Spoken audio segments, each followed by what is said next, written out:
আমি বললাম, ভাই, আমি যা করছি তুই আমাকে তা করতে। আমি অনেক দিনের উপোস। তোর দুলাভাই আমাকে অনেক দিন ধরে কিছু দেয় নাই। আমি খুব ক্ষুধার্ত, আমি খুব পিপাসিত। ভাই, তুই আমাকে একটু শান্তি কর, আমি তোর কাছ থেকে একটু শান্তি চাই। সে বলল, আপু, আমি তোমার আপন ছোট ভাই। আমি বললাম, ছোট ভাই তো কি হয়েছে, জীবনে এমন কিছু মুহূর্ত আসে তখন কে ভাই, কে বাবা, কে কাকা, তা ভাবার উপায় থাকে না। তখন একটিমাত্র জিনিস মানুষের বিবেকে কাজ করে, আর তা হল একটু শান্তি। প্লিজ ভাই, কথা না বলে তুই আমাকে একটু শান্তি কর। অনেক দিন ধরে আমার মনটা অশান্ত হয়ে আছে। আমার ছোট ভাইকে বাচ্চা মনে করে আমি সুযোগ দিয়েছিলাম। তারপর আমার ছোট ভাই আমার সাথে যা করল তা শুনলে বন্ধুরা তোমাদের মাথা ঘুরে যাবে। বন্ধুরা, গল্পটি অনেক অনেক ইন্টারেস্টিং। গল্পটি শোনার জন্য তোমাদের সকলের প্রতি আমার বিশেষ অনুরোধ রইল।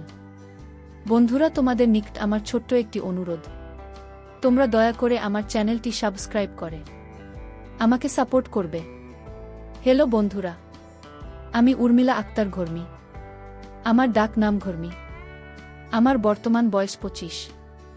আজকে আমি তোমাদেরকে যে গল্পটি বলবো সেটি আমার বাস্তব জীবনের গল্প। তখন আমার বয়স ছিল 19। আমি দেখতে অনেক সুন্দরী, লাবণ্যময়ী এবং আবেদনময়ী ছিলাম বটে। আমার ফ্যামিলিতে শুধুমাত্র আমি, আমার ভাই এবং আমার মা বাবা ছিলেন। মোট সদস্য সংখ্যা ছিল 4 জন এবং আমি ছিলাম সবার বড়। আমার ভাই ছিল আমার ছোট, তার বয়স ছিল 15।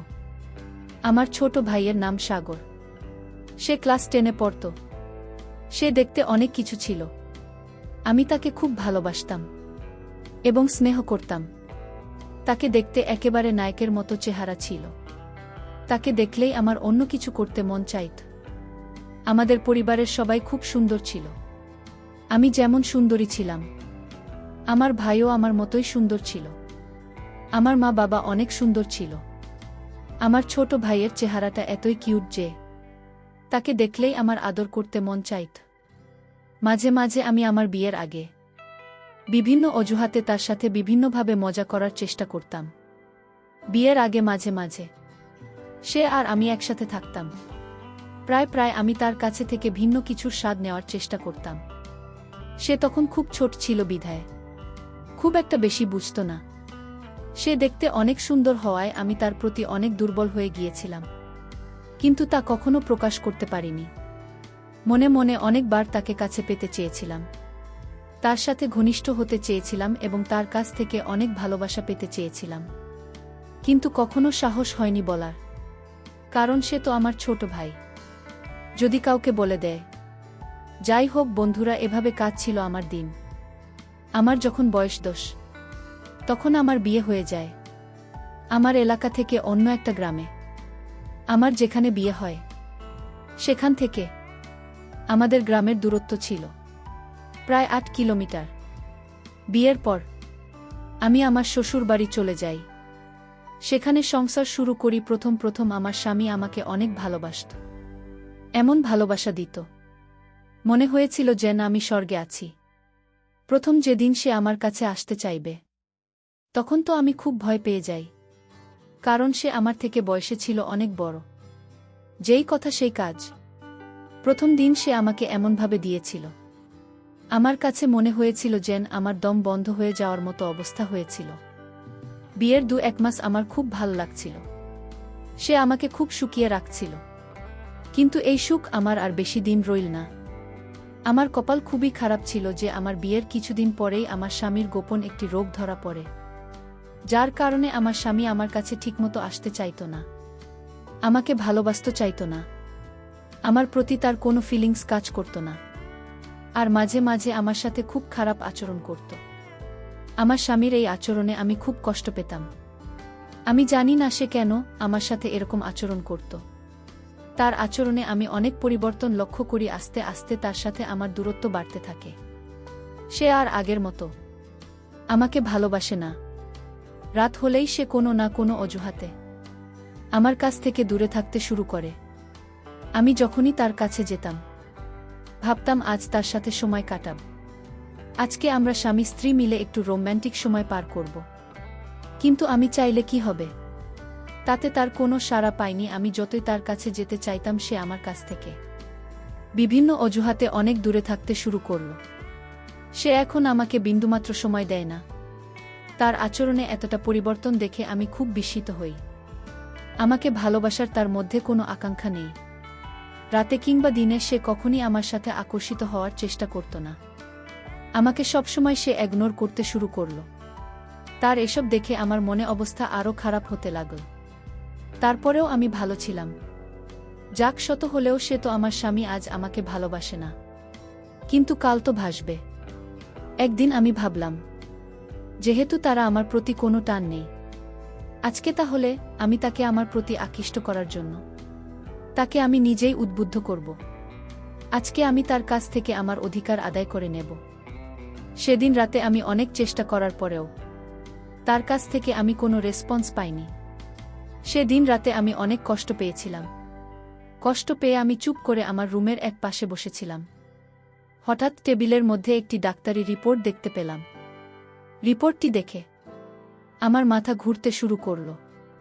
সেখানে পরিষ্কার করে লেখা ছিল যে আমার স্বামীর বিশেষ হরমোন একেবারে শেষ হয়ে গেছে। সে আর কোনো দিন আমাকে সুখ দিতে পারবে না। রিপোর্ট দেখে আমি যে কি করব বুঝে উঠতে পারছিলাম না, কারণ আমার স্বামীর বিশেষত্ব নষ্ট হয়ে গেছে। এখন আমি কোনো আশায় থাকব? কিভাবে আমি তার সংসার করব? তার যে সমস্যা সে তো আর কোনোদিন আমাকে সুখ দিতে পারবে না। আমি আমার জীবনের কথা ভাবতে ভাবতে অনেক কান্না করেছিলাম। এখন আমার কি হবে? কারণ আমার সবেমাত্র জীবন শুরু। স্বামীর ভালোবাসা, আদর, সোহাগ ছাড়া আমি কিভাবে থাকব? স্বামীর আনন্দ সুখ না নিয়ে আমি কোনোভাবেই থাকতে পারবো না। এই ভেবে আমি অনেক কান্না করতে থাকি, কিন্তু কাউকে কিছু বলতে পারি না।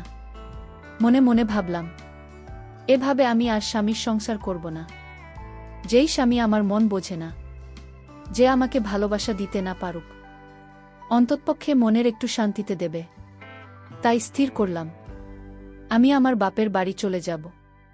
তারপর একদিন আমার ছোট ভাই আমাদের শ্বশুর বাড়িতে আসে বেড়াতে। বেড়াতে এসে দেখে আমার ছোট ভাই। আমার মনের অবস্থা একেবারেই খারাপ। আমি বললাম, আপু তোমার কি হয়েছে? আপু বলল, কিছু হয় নাই, আর শুধু কাঁদে। আমার ছোট ভাই ভেবেছিল মনে হয় আব্বু আম্মুর কথা মনে পড়ছে, তাই আপু কাছে। তারপর আমার এই অবস্থা দেখে আমার ছোট ভাই, আমার স্বামী এবং আমার শ্বশুর শাশুড়ির কাছ থেকে বলে আমার বাড়িতে নিয়ে আসে। আমি আমার বাপের বাড়িতে এসে সব সময় নীরবে বসে থাকি, আর সব সময় টেনশনে থাকি। আমি টেনশনে অনেক শুকিয়ে গিয়েছিলাম।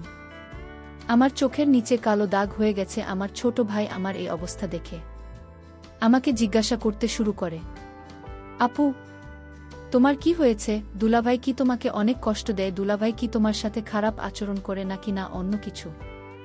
আমি তাকে বললাম, না, এসব কিছু না, টেনশন করিস না, আমার কিছুই হয় নাই। আমি আমার ছোট ভাইকে বললাম, ভাই আমি তোদের বাড়িতে বেশ কিছুদিন থাকব। আমার ছোট ভাই বলল, আপু কিছুদিন কেন? এটা তোর বাড়ি, তুই আমাদের এখানে সারা জীবন থাকবে।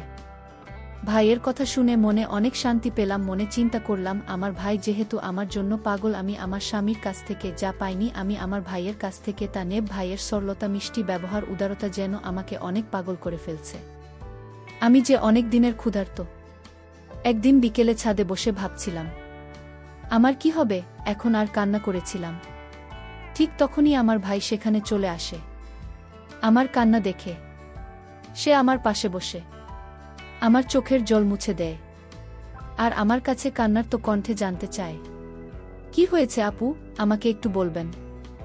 আমি লজ্জায় কিছু বলতে পারছিলাম না। তারপরেও সে অনেক জোর করার পর আমি তাকে বলি যে, বাইরে তুই আমার ছোট ভাই, তোকে যে আমি কি করে বলি? তো দুলাভাই আমাকে আর তেমন ভালোবাসতে পারে না। তার অনেক সমস্যা, তার অনেক বড় সমস্যা। তারা আমাকে ভালোবাসার মতো কোনো ফিলিংস থাকে না। সে আমাকে কোনোভাবেই কোনো তৃপ্তি দিতে পারে না। সে আমাকে কোনোভাবে সুখী করতে পারে না। এখন আমি কি করি বল ভাই? এই দুঃখ কি কারো কাছে বলা যায়? আমার মুখ থেকে এরকম ধরনের কথা শুনে আমার ভাই প্রথমে একটু চুপ হয়ে যায়। আমার ছোট ভাই যদিও বয়সে আমার থেকে ছোট, তার বয়স প্রায় 16-17 কাছাকাছি। সে সব বোঝে। সে কিছুক্ষণ চুপ করে থাকার পর বলল, আপু, দুলাভাইকে ডাক্তার দেখাও। আমি বললাম, অনেক ডাক্তার কবিরাজ সব দেখিয়েছে, কিন্তু কোনো কাজ হয় নাই। বিয়ের আগেও নাকি তার এরকম সমস্যা ছিল। তারপর অনেক ডাক্তার দেখিয়ে সে কোনোরকম ভালো হয়েছিল, কিন্তু ডাক্তার বলে দিয়েছিল যে আপনার যদি পরবর্তীতে এই রকম সমস্যা হয় তাহলে আর ভাল হওয়ার সম্ভাবনা নেই। আমি আমার ছোট ভাইকে বললাম, বাইরে সে আর কোনোদিনও আমাকে সে সুখ দিতে পারবে না। আমার কথা শুনে তারও মন খারাপ হয়ে গেল। আমি মনে মনে ভাবছিলাম, এই সুখ এবং ভালোবাসা যদি আমি আমার ভাইয়ের কাছ থেকে পাই তাহলে অনেক ভালো হবে। তাই আমি একটি পরিকল্পনা করে কান্না করতে করতে আমি তাকে ধরার চেষ্টা করলাম। সে একটু লজ্জা পেল, কিন্তু কিছু বলল না। সে আমাকে বলল, দেখো আপু, তুমি এত টেনশন করো না, দেখি কি করা যায়। তার এই কথা শুনে আমি বললাম, কি আর দেখবে তুমি, আমার সুখ কি তুই এনে দিতে পারবে? আমি এভাবে থাকতে পারবো না। স্বামীর ভালোবাসাটা আমার খুব জরুরি। ভাই, তুমি এসব বুঝবে না। এভাবে থাকতে আমার অনেক কষ্ট হয়। সে আর কিছু না বলে আমাকে নিয়ে নিচে চলে আসে নাস্তা করার জন্য। আমরা নাস্তা করলাম এবং অনেক গল্প করলাম। আমি মনে মনে ভাবছিলাম, আমার ভাই হয়তো আমাকে নিয়ে কিছু ভাবতে শুরু করেছে। তাই আমি অনেক আনন্দ পেলাম। এরপর থেকে আমি আমার ভাইয়ের কাছাকাছি থাকতে শুরু করলাম। রাত হলে সে আমাকে সান্ত্বনা দেওয়ার জন্য সে আমার কাছে থাকত। আমি তো আমার ভাইকে ছোট বাচ্চা মনে করতাম, আর সেও আমার কাছাকাছি থাকতে পছন্দ করত। প্রতিদিন রাতে আমি আর আমার ছোট ভাই একসাথে ঘুমাই, কিন্তু আমার তো রাতে ঘুম আসতো না। শুধু চোখে মনে অন্য কিছুর বাসনা। চোখের আমার পাশে আমার আপন ছোট ভাই শুয়ে রয়েছে। মাঝে মাঝে তার প্রতি লোভ চলে যায় ভাইয়ের, তবে যৌবন প্রতি আমার লোভ চলে যায়। মনে হচ্ছে যেন আমি মোমো আর সে আগুন। তার পাশে শুতে আমি যেন গলে যাচ্ছি এবং তাকে বারবার ছোঁয়ার চেষ্টা করছি। বাট মনের মধ্যে কিছুটা ভয় করছিল। কিছুক্ষণ পর আমি অনুভব করলাম আমার ছোট ভাই ঘুমিয়ে পড়ল, কিন্তু আমার তো ঘুম নাই। যখন অনুভব করলাম সে ঘুমিয়ে পড়েছে, তখন আমি তাকে নিয়ে এক অন্যরকম অনুভূতি নেওয়ার চেষ্টা করলাম। আমি যখন তাকে নিয়ে অন্যরকম কিছু করছিলাম তখন আমি লক্ষ্য করলাম সে ঘুম থেকে উঠে গেছে। সে ঘুম থেকে উঠে বলল, আপু, তুমি আমার সাথে কি করছো? আমি বললাম, ভাই, আমি যা করছি তুই আমাকে তা করতে। আমি অনেক দিনের উপোস। তোর দুলাভাই আমাকে অনেক দিন ধরে কিছু দেয় নাই। আমি খুব ক্ষুধার্ত, আমি খুব পিপাসিত। ভাই, তুই আমাকে একটু শান্তি কর। আমি তোর কাছ থেকে একটু শান্তি চাই। আমি বললাম, আপু, আমি তোমার ছোট ভাই। আমি বললাম, ছোট ভাই তো কি হয়েছে? জীবনে এমন কিছু মুহূর্ত আসে, তখন কে ভাই, কে বাবা, কে কাকা তা ভাবার উপায় থাকে না। তখন একটিমাত্র জিনিস মানুষের বিবেকে কাজ করে, আর তা হল একটু শান্তি। প্লিজ ভাই, কথা না বলে তুই আমাকে একটু শান্তি কর। আমার ছোট ভাইকে আমি বাচ্চা মনে করে তার সাথে আমি একটু রোমান্টিক করতে গিয়েছিলাম। সে যখন প্রথম আমাদের ওখানে আক্রমণ করেছিল তখন আমার কাছে মনে হয়েছিল আমার দম বন্ধ হয়ে যাচ্ছিল। আমার মনে হয়েছিল একটি প্রলঙ্কারী ঘূর্ণিঝড় বয়ে গিয়েছিল। আমার সব কিছু দুমড়ে মুচড়ে ফেলেছিল। সেদিন সে আমাকে অনেক সুখ দিয়েছিল বন্ধুরা। তার কিছুদিন পর বন্ধুরা আমি আমার স্বামীকে ডিভোর্স দিয়ে দিই এবং আমি আমার ছোট ভাইকে স্বামীর মতো গ্রহণ করতে থাকি। বন্ধুরা, যে স্বামী না পারে কোনো মনের সুখ দিতে, না পারলে অন্য কিছু, তার সাথে তো আর যাই হোক কেন সংস্কার হয় না। সবকিছু বাদ দিয়ে বন্ধুরা, এখন আমি আমার ছোট ভাইকে সবার অন্তরালে স্বামীরূপে গ্রহণ করে নিলাম। আমি জানি না আমার এই জীবন কতদিন চলবে বন্ধুরা। আমি ভুল করছি, নাস্তিক করছি, তা আপনাদের উপর ছেড়ে দিলাম। নিশ্চয়ই আপনারা কমেন্ট করে জানাবেন। বন্ধুরা, আজকে এই পর্যন্তই। আবারও আসব তোমাদের মধ্যে নতুন কোনো ভিডিও নিয়ে। ভিডিওটি যদি তোমাদের ভালো লাগে তাহলে একটি লাইক দাও। প্রতিদিন আমি তোমাদেরকে একটা করে নতুন গল্প উপহার দিব, তাই তোমাদেরকে অনুরোধ করে বলছি, তোমরা যদি এরকম ধরনের ইন্টারেস্টিং গল্প পেতে চাও তাহলে দয়া করে আমার চ্যানেলটি সাবস্ক্রাইব করো। পরিশেষে তোমাদের সকলের সুস্বাস্থ্য কামনা করি। ভিডিওটি দেখার জন্য তোমাদের সকলকে অসংখ্য ধন্যবাদ।